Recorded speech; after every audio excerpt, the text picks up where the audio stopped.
Strikes తదనంతర పరిణామాలపై పవన్ కళ్యాణ్ చేసిన వ్యాఖ్యలు అభ్యంతరకరంగా ఉన్నాయన్నారు బీజేపీ ఎంపీ జీవీఎల్. ఓ వర్గంతో ఓటు బ్యాంకు రాజకీయాలు చేయడం తగదంటూ వ్యాఖ్యానించారు. ఏ ఆధారాలు ఉన్నాయని దేశ భద్రతకు వ్యతిరేకంగా మాట్లాడారో చెప్పాలని డిమాండ్ చేశారు. ఈసారి పొద్దున కూడా చెప్పా, దేశభక్తి, దేశ సమగ్రత ఒక్క భారతీయ జనతా పార్టీ హక్కు కాదు, మా అందరిది, మన అందరిది.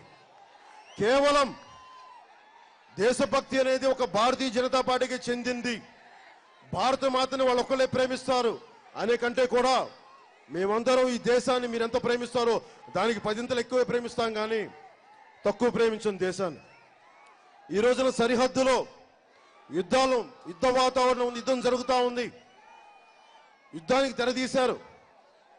నాకు ముందే చెప్పారు, చాలా సంవత్సరాల క్రితం, 2 సంవత్సరాల క్రితం చెప్పారు, ఎలక్షన్ల ముందు యుద్ధం రాబోతుందని. అంటే ఎట్టి పరిస్థితుల్లో ఉన్నాయో మీరు అర్థం చేసుకోవచ్చు. ఈ మధ్య పవన్ కళ్యాణ్ గారు కూడా ఎందుకో ఇటువంటి వ్యాఖ్యలు చేస్తున్నారు. చాలా దురదృష్టకరమైనటువంటి వార్తలు, వ్యాఖ్యలు. ఆయన అందరం పీకే అని పిలుస్తాం. పీకే అంటే మనం పవన్ కళ్యాణ్ అనుకుంటున్నాం. అక్కడ పాకిస్తాన్ వాళ్ళు ఏదో మనకు సంబంధించిన మనిషిని అనుకుంటున్నారు. పీకే అనేది ఇంటర్నేషనల్ కోడ్లో పాకిస్తాన్కి పీకే అని పిలుస్తారు. అది ఇంటర్నేషనల్ స్టాండర్డ్ ఆర్గనైజేషన్స్లో ఇచ్చినటువంటి కోడ్. మరి దాన్ని బట్టి ఈయన ప్రభావితం అయ్యారో, లేకపోతే ఎక్కడ ఓట్లు రావని భయపడేటువంటి వ్యాఖ్యలు చేశారని నేనైతే ఎవరు కూడా ఇక్కడ దేశభక్తి ప్రూవ్ చేసుకోవాల్సిన అవసరం లేదు. ఈ దేశంలో హిందువులు ఎంత సమానమైన హక్కు ఉందో ముస్లింలు కూడా అంతే సమానమైన హక్కు ఉంది. ఈ భారతదేశం అన్ని సంస్కృతులని, అన్ని మత ధర్మాలని కాపాడే చాలా బలమైన సమాజం.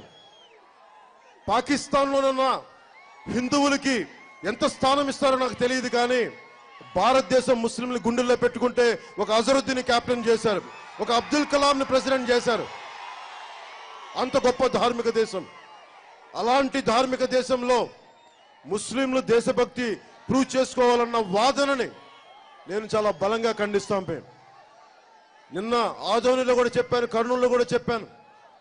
యుద్ధ వాతావరణం సమయంలో మత సమగ్రతకి భంగం కలిగే పరిస్థితులు వచ్చినప్పుడు జన సైనికులందరికీ మత గొడవలు, మత కలహాలు సృష్టించే పరిస్థితి వస్తే మీరు అడ్డంగా ఉండండి, మత సంరక్షణను కాపాడండి, మతాల మధ్య గొడవలుంటే ఆపండి, వీటన్నిటికీ మీరు సంసిద్ధులు కండి. ఎప్పుడైతే చంద్రబాబు నాయుడు గారికి చివాట్లు పడ్డాయో, ఆయన మరొక కొత్త, ఎందుకంటే హీరో శివాజీ చిన్న స్థాయి హీరో, పైగా ఆయన ఇటువంటి వ్యాఖ్యలు చేసి కొత్త బ్రహ్మంగారి లాగా అవతారం ఎత్తి ఆయన మాటలు ఎవరూ పట్టించుకోవట్లా. అందుకే పెద్ద హీరో చేత ఇలా చెప్పించాలని మరి నాయుడు గారు ఏమన్నా ప్రోద్బలం చేశారా? ఇది పవన్ కళ్యాణ్ గారే దీనిపైన వివరణిస్తే బాగుంటుంది. ఎందుకంటే మొదట్లో పెద్దబాబుని, చిన్నబాబుని తీవ్ర విమర్శలు చేసినటువంటి సినిమా హీరో అయినటువంటి పవన్ కళ్యాణ్ గారు, పీకే గారు ఈ మధ్య అటువంటి వ్యాఖ్యలు చేయటం లేదు. మరి ఏదన్నా ఒప్పందం కుదిరిందా? తప్పు లేదు, మీకు చేసుకోవచ్చు. ఇటువంటి రాజకీయ ఒప్పందాలకి ఎవరూ అడ్డు చెప్పలేరు.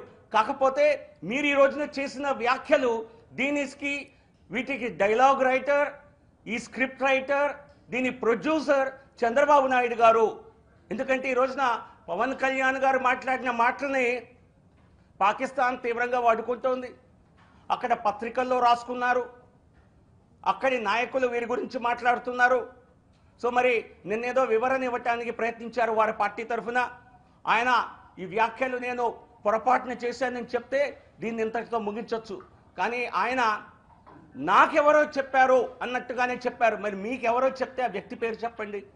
ఇప్పుడు ఏదో పత్రికల్లో విన్నాను, ఏదో అంతర్జాతీయ పత్రికలు మీరు చదువుతారనుకుంటా, దానిలోనే వచ్చింది అని చెప్తున్నారు. కానీ మీరు సభలో చెప్పింది అలా లేదే. 2 సంవత్సరాల క్రితమే నాకే ఎవరో చెప్పారు అన్నట్టుగా ఉంది. కావాలంటే వారు చెప్పిన ఆ 2 మినిట్ క్లిప్ని వినిపిస్తాను. సో కాబట్టి దయచేసి రాజకీయాల్లోకి జాతీయ భద్రతని లాగే పని మీరు చేస్తున్నారు. మేమెక్కడా కూడా దీన్ని ఏ ఓటు బ్యాంకుకి ఆపాదించలేదు. ఆయన చేసిన వ్యాఖ్యలు మీకు వినిపిస్తే ఆయన కొన్ని వర్గాలను ఉద్దేశించి మీకు అందరికీ దేశభక్తి ఉంది, లేదని మేము అనలేదే. మీరెందుకు వారిని రెచ్చగొట్టి ఏదో ఒక రకంగా ఓటు బ్యాంక్ రాజకీయాలు చేయాలని చేస్తున్నది మీ ప్రయత్నం కాదా? ఇది మీ ప్రయత్నమా? ప్రయోజితంగా మీరు వేరే వారు స్క్రిప్ట్ రైటర్ చెప్తే చేస్తున్నదా? దీనికి వివరణ ఇస్తే బాగుంటుంది.